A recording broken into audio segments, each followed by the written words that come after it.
Assalamualaikum warahmatullahi wabarakatuh.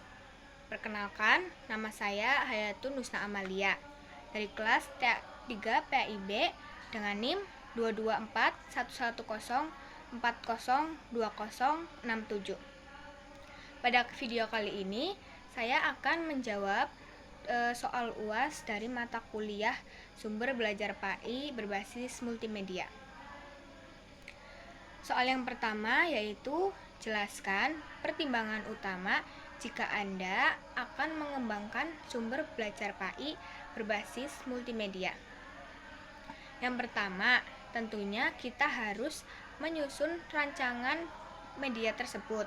Nah, secara garis besar, kegiatan pengembangan media pembelajaran terdiri atas 3 langkah besar yang harus dilalui, yaitu kegiatan perencanaan, kegiatan produksi, dan kegiatan penilaian. Dalam jurnal ini memberikan urutan langkah-langkah yang harus diambil dalam pengembangan media, yaitu menjadi 6. Yang pertama, menganalisis kebutuhan dan karakteristik siswa.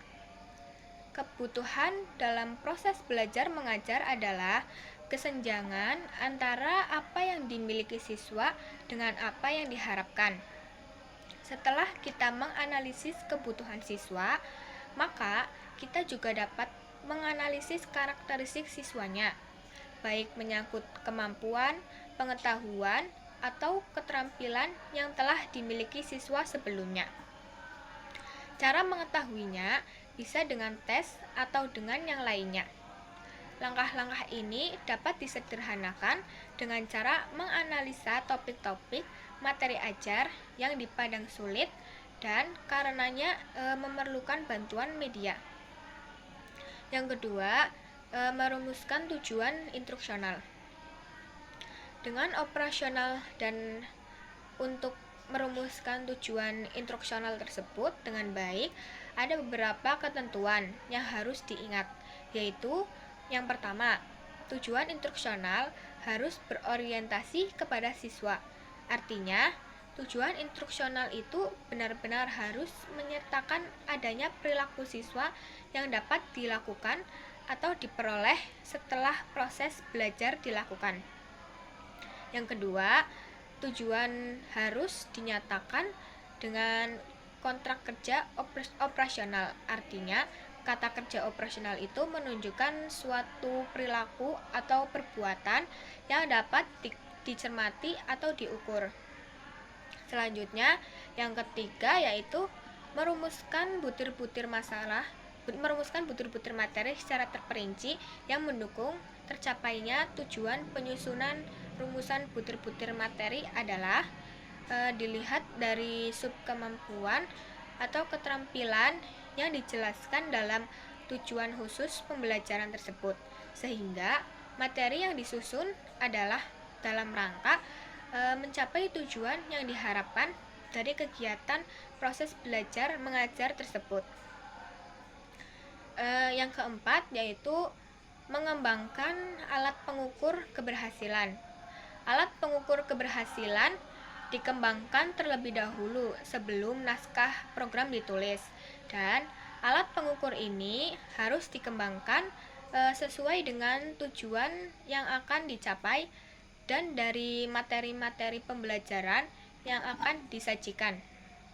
Bentuk alat pengukurnya bisa dengan teks, pengamatan, penugasan, atau checklist perilaku peserta didik. Nah, yang terakhir yaitu menulis naskah media serta mengadakan tes dan evaluasi. Naskah media itu sendiri adalah bentuk penyajian materi pembelajaran melalui media rancangan yang merupakan penjabaran dari pokok-pokok materi yang telah disusun secara baik, seperti yang telah dijelaskan oleh sebelum-sebelumnya, supaya pemateri pembelajaran tersebut dapat disampaikan melalui media pembelajaran. Maka materi tersebut perlu dituangkan dalam tulisan atau gambar yang kita sebut sebagai naskah media. Pengadaan tes dan evaluasi. adalah pertimbangan terakhir dalam evaluasi pembelajaran yang dilakukan setelah penggunaan sumber belajar PAI berbasis multimedia. Nah, sebagai seorang pendidik, perlu memastikan bahwa evaluasi tersebut dapat memberikan umpan balik yang berguna untuk meningkatkan kualitas pembelajaran di masa depan. Referensi dari soal nomor 1 yaitu saya ambil dari Dr. Aini Cahyadi yang berjudul Pengembangan Media dan Sumber Belajar UIN Antasari, Teori dan Prosedur, yang diterbitkan oleh Laksita Indonesia pada 1 Januari 2019.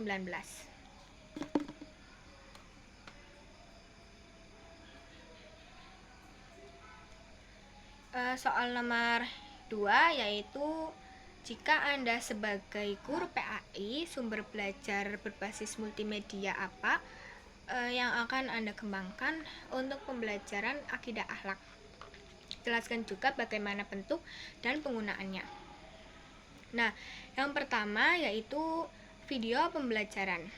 Nah, sebagai seorang pendidik dapat membuat video pembelajaran yang menampilkan materi akidah akhlak dengan menggunakan berbagai teknik animasi dan grafis.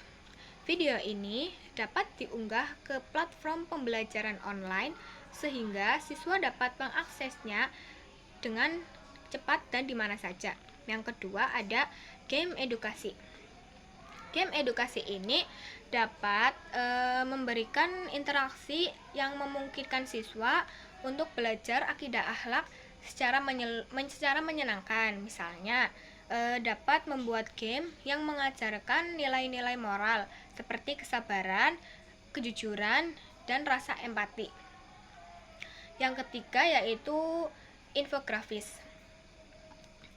Pendidik dapat membuat infografis yang menampilkan konsep-konsep akidah akhlak secara visual. Infografis ini dapat digunakan sebagai bahan ajar atau sebagai poster yang dipajang di kelas. Yang keempat yaitu ada podcast. Pendidik dapat membuat podcast yang membahas topik-topik akidah akhlak dengan menggunakan bahasa yang mudah dipahami oleh peserta didik. Podcast ini dapat diunggah ke platform pembelajaran online sehingga siswa dapat mendengarkannya kapan saja dan di mana saja. Yang kelima yaitu ada e-book. Pendidik juga dapat membuat e-book yang berisi materi-materi akidah akhlak dengan menggunakan format yang menarik dan mudah dipahami. E-book ini dapat diunduh oleh siswa dan digunakan sebagai referensi dalam pembelajaran.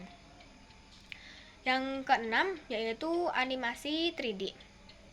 Pendidik dapat membuat animasi 3D yang menampilkan konsep-konsep akidah akhlak secara visual dan interaktif. Animasi ini dapat digunakan sebagai bahan ajar atau sebagai media presentasi di kelas. Nah, yang terakhir yaitu kuis interaktif. Sebagai seorang pendidik, pendidik dapat membuat kuis interaktif yang menguji pemahaman siswa tentang konsep-konsep akidah akhlak. Kuis tersebut dapat diunggah ke platform pembelajaran online sehingga siswa dapat mengikuti kuis kapan saja dan di mana saja. Dengan menggunakan sumber belajar PAI berbasis multimedia ini, pendidik dapat membuat pembelajaran akidah akhlak tersebut menjadi lebih menarik dan interaktif bagi siswanya. Soal yang nomor 3 yaitu jelaskan apa yang dimaksud artificial intelligence dan apa saja karakteristiknya. Bagaimana pendapat Anda jika artificial intelligence tersebut digunakan dalam pengembangan sumber belajar dan dalam pembelajaran?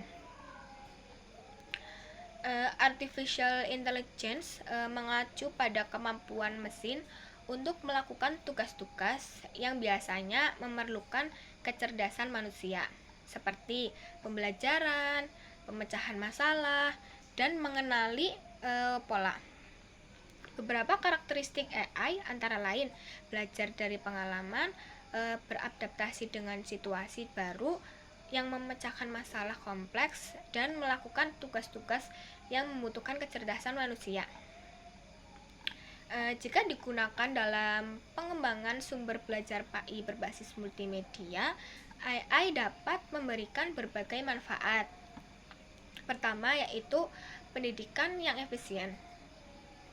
AI dapat memprioritaskan pengalaman belajar setiap siswa, memungkinkan pembelajaran yang lebih efisien dan efektif. Yang kedua yaitu tutorial pembelajaran yang dipersonalisasi. AI dapat memberikan tutorial pembelajaran yang dipersonalisasi, membutuhkan kebutuhan spesifik dan kecepatan masing-masing siswa. Yang ketiga yaitu evaluasi cepat dan akurat. AI dapat memfasilitasi kemajuan dan kinerja siswa dengan lebih cepat dan akurat. Setelah yang keempat, pembelajaran aktif dan interaktif.